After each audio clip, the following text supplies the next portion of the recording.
మీ పిల్లలకు అతి ప్రమాదకరమైన ముప్పు ఏమిటో తెలుసా? భారతదేశంలో ప్రతి 15 నిమిషాలకు ఒక చిన్నారి లైంగిక దాడికి గురవుతుందన్న విషయం మీకు తెలుసా? ఒక చిన్నారి జీవితాన్ని నాశనం చేసే ఘోరమైన ఘటన జరిగిన తర్వాత కూడా బాధితులకు న్యాయం దొరకడం ఎందుకంత కష్టం? ఈ వీడియోను పూర్తిగా చూడండి, ఎందుకంటే మీ కుటుంబ భద్రతకు, మీ సమాజ భవిష్యత్తుకు ఇది అత్యంత ముఖ్యమైనది. పోక్సో చట్టం అంటే ఏంటి? ఇది పిల్లలను ఎలా రక్షిస్తుంది? 2017లో సంచలనంగా మారిన ఉన్నావ్ రేప్ కేసు, ఇంకా ఇతర పోక్సో కేసులు, రీసెంట్గా విడుదలైన కోర్ట్ ఏ స్టేట్ వర్సెస్ నోబడీ సినిమా ఈ చట్టాన్ని ఎలా ప్రతిబింబించిందో కూడా తెలుసుకుందాం. ఈ అంశాలన్నీ మీకు సమగ్రంగా వివరించబోతున్నా. ఈ వీడియో చివరిలో మీరు తప్పక ఒక కీలకమైన నిర్ణయం తీసుకుంటారు. నీ మీద వెయిటింగ్ చేసి ఒప్పుకుంటాం లేదా? మీరు ఏం చెప్పాలనుకున్నా మీ లాయర్ తీసుకొచ్చి కోర్టులో చెప్పుకోండి.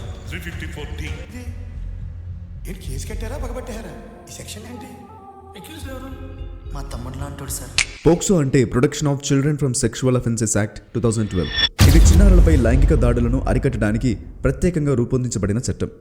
పోక్సో చట్టం ఎందుకు తీసుకొచ్చారు? 2012కు ముందు పిల్లలపై లైంగిక దాడులకు ప్రత్యేక చట్టం లేకపోవడంతో బాధితులకు న్యాయం ఆలస్యమవుతూ వచ్చేది.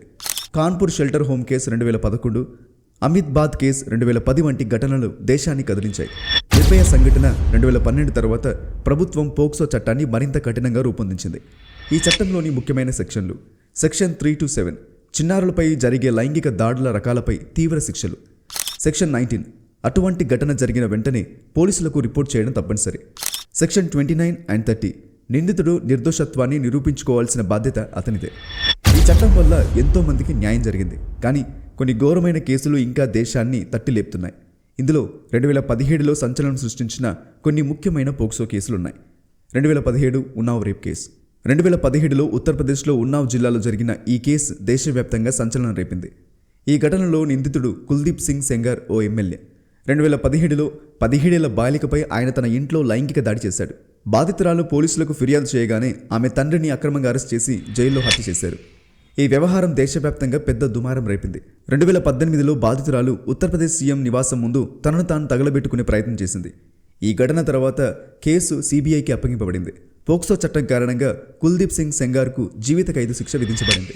2017 కాటువా కేసు.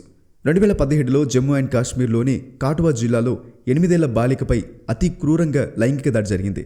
ఆమెను ఆలయ ప్రాంగణంలో నిర్బంధించి 7 వ్యక్తులు సామూహిక అత్యాచారం చేశారు.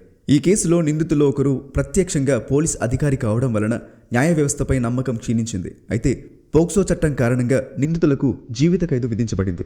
2019 హైదరాబాద్ వెటర్నరీ డాక్టర్ కేసు, దిశ కేసు.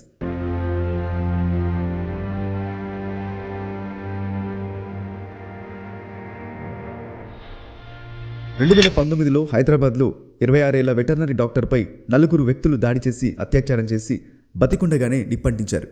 ఇది దేశవ్యాప్తంగా ఆగ్రహావేశాలు రేపింది.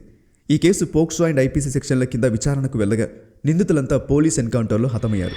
ఈ ఘటన తర్వాత దిశ చట్టం ప్రవేశపెట్టబడింది. తద్వారా పిల్లలపై అండ్ మహిళలపై జరిగే లైంగిక దాడులను 21 రోజుల్లో పరిష్కరించడానికి కొత్త నిబంధనలు వచ్చాయి. ఇప్పుడే కోర్ట్ ఏ స్టేట్ వర్సెస్ నోబడీ అనే సినిమా విడుదలైంది. ఇది సినిమా కాదు, మన కోర్టుల అసలు నిజాన్ని చూపించే అర్థం.